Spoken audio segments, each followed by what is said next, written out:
Alors peut-on se fier à ces labels? Pour en avoir le cœur net, nous achetons au hasard 15 produits halal de marques différentes et 10 pitas dans différents snacks. Chaque fois, nous posons la même question.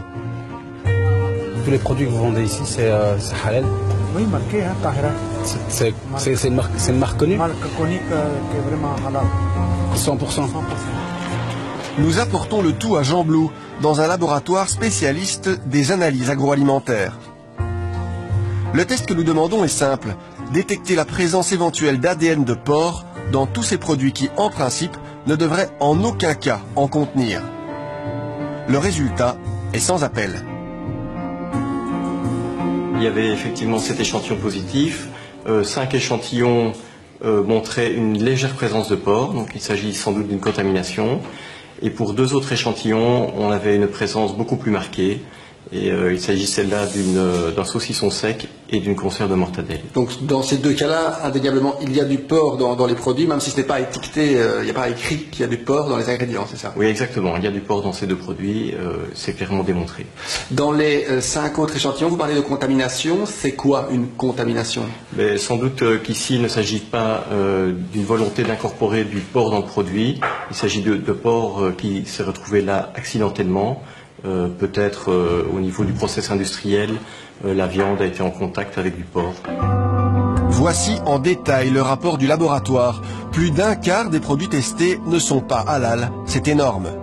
4 des 10 pitas analysés contiennent donc une viande présentant de légères traces de porc, idem pour cette mortadelle.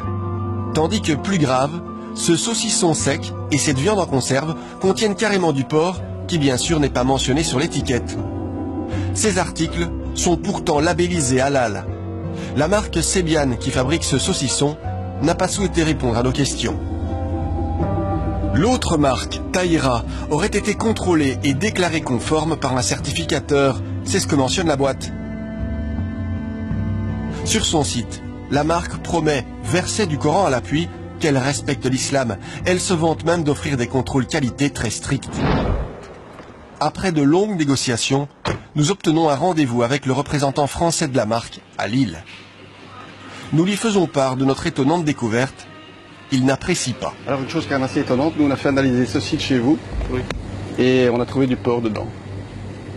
Ça, il n'y a pas de porc, absolument pas. Et moi j'aimerais bien avoir le rapport d'analyse. Je vous le donne. Oui. Mortadelle de bœuf Tahira, porc, présence d'ADN correspondant à l'espèce testée, c'est-à-dire le porc. Ça, c'est faux. C'est faux, complètement faux, bien sûr. On a des responsabilités devant Dieu et devant la communauté. Je respecte énormément les musulmans et je n'ai envie de salir personne. Je suis journaliste et nous constatons des faits qui ne sont pas inventés, qui sont sérieux. Ça, c'est quelque chose qui est falsifié complètement, totalement, je vous l'ai dit, devant votre caméra. Oui, et on va suivre ça parce que ça, c'est pas normal. On se revoit si vous voulez, avec plaisir. Bien sûr. Quelques jours plus tard, Monsieur Mazen nous fera savoir par téléphone qu'il a pu être grugé par un de ses sous-traitants et qu'il compte réaliser des analyses complémentaires.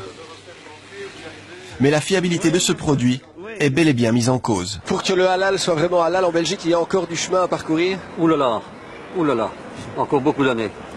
Ou alors, les pouvoirs publics se décident enfin à prendre le taureau par les cornes et disent voilà, l'organisme Intel prendra en main cette problématique, à lui de le régler. Comme on fait pour le bio, comme on fait pour d'autres spécificités.